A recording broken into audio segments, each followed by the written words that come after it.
తెలంగాణ రాష్ట్రంలో BRS party నుంచి ఎమ్మెల్యేస్గా గెలిచిన తర్వాత ఎవరైతే 10 మంది ఎమ్మెల్యేస్ కాంగ్రెస్ పార్టీలకు వెళ్ళిపోయారో వీళ్ళందరిపైన డిస్క్వాలిఫికేషనా లేకుంటే ఏదో ఒక నిర్ణయం తీసుకోవాలని చెప్పి supreme court of India Telangana speaker గారికి 90 రోజుల గడువు అయితే ఇచ్చింది. ఈ 90 రోజుల్లో ఏదో ఒక నిర్ణయం అయితే తీసుకోవాలి. దీనినే దృష్టిలో పెట్టుకొని బీఆర్ఎస్ వర్కింగ్ ప్రెసిడెంట్ కేటీఆర్ గారు ఎవరైతే బీఆర్ఎస్ పార్టీలో ఎమ్మెల్సీగా గెలిచిన తర్వాత 6 మంది ఎమ్మెల్సీలు కాంగ్రెస్ పార్టీలకు వెళ్ళిపోయారు. వీళ్ళందరిపైన కూడా సుప్రీంకోర్టులో పిటిషన్ వేయాలని చెప్పి ఢిల్లీకి వెళ్లారు. వీళ్ళపైన సోమవారం రోజున పిటిషన్ అనేది వేస్తారు.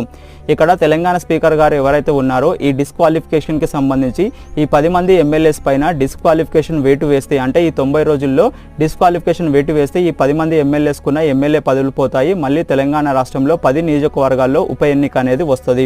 అలాగే ఈ ఎమ్మెల్సీలకు సంబంధించి సుప్రీంకోర్టు ఆఫ్ ఇండియా వర్డిక్ట్ ఇచ్చిన తర్వాత తెలంగాణ స్పీకర్ గారు ఆల్రెడీ ఎమ్మెల్యేస్ పైన వేటు వేశారు కాబట్టి ఎమ్మెల్సీల పైన కూడా వేటు వేయాల్సి వస్తుంది. వీళ్ళ పదవులు కూడా పోతాయి.